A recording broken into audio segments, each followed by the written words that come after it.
Hello all ఎలా ఉన్నారు? So, ఇది కొంచెం ఇంపార్టెంట్ అండ్ సీరియస్ టాపిక్. బేసిక్‌గా నాలా ఎవరైనా జాబ్ చేయడానికి వద్దామనుకుంటున్నారు దుబాయ్‌కి. కానీ ఎలా రావాలి? అసలు ఇక్కడ ఎలాంటి వీసాస్ ఉంటాయి? ఏంటి? అనేది క్వెషన్. ఓకే.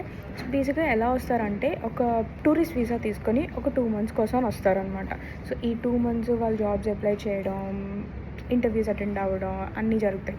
సో, ఇనీషియల్ స్టేజెస్‌లో ఎలా ఉంటదంటే మనం ఎక్స్‌పెక్ట్ చేసే సాలరీ ఇక్కడ రాదు. ఫర్ ష్యూర్ రాదు. మీకు అక్కడ 2,00,000 సాలరీ వస్తుంది అంటే మీరిక్కడ మళ్ళీ ఒక 80,000కి, 50,000కి బేస్ సాలరీతో స్టార్ట్ చేయాలి.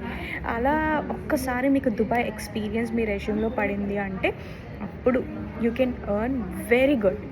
యూ కాంట్ ఈవెన్ ఇమాజిన్ అలా ఉంటది. బట్ అంతవరకు ఎలా ఉంటది అంటే చాలా కష్టపడాలి. ఇలా వచ్చేస్తదా జాబ్ అంటే రాదు.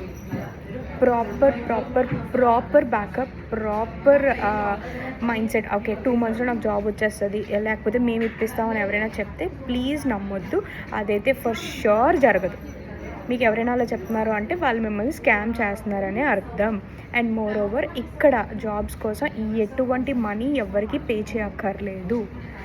ఆటోమేటిక్గా మీకు స్కిల్ ఉంది, లింక్డ్ఇన్‌లో అప్లై చేస్తున్నారు, లేదా మీకు రిఫరల్స్ ఉన్నాయంటే ఆబ్వియస్లీ మీ జాబ్ మీకు వస్తుంది. Remember this. ఇప్పుడు ఎవరైనా రావాలి అనుకుంటే proper backup, proper plan and India నుంచి జాబ్స్ అప్లై చేస్తూ రండి. ఇన్ కేస్ మీకు ఇంటర్వ్యూ వచ్చింది అనుకోండి, ఇక్కడికి వచ్చిన తర్వాత హ్యాపీగా అటెండ్ అవ్వచ్చు. వచ్చేసింది అనుకోండి, you will be the luckiest person. ఇంకెందుకు లేట్ చేస్తున్నారు? ఎవరైనా దుబాయ్ రావాలి అనుకుంటే ఇవన్నీ ఫాలో అయ్యి అప్పుడు దుబాయ్కి రండి. Bye guys, see you soon in Dubai.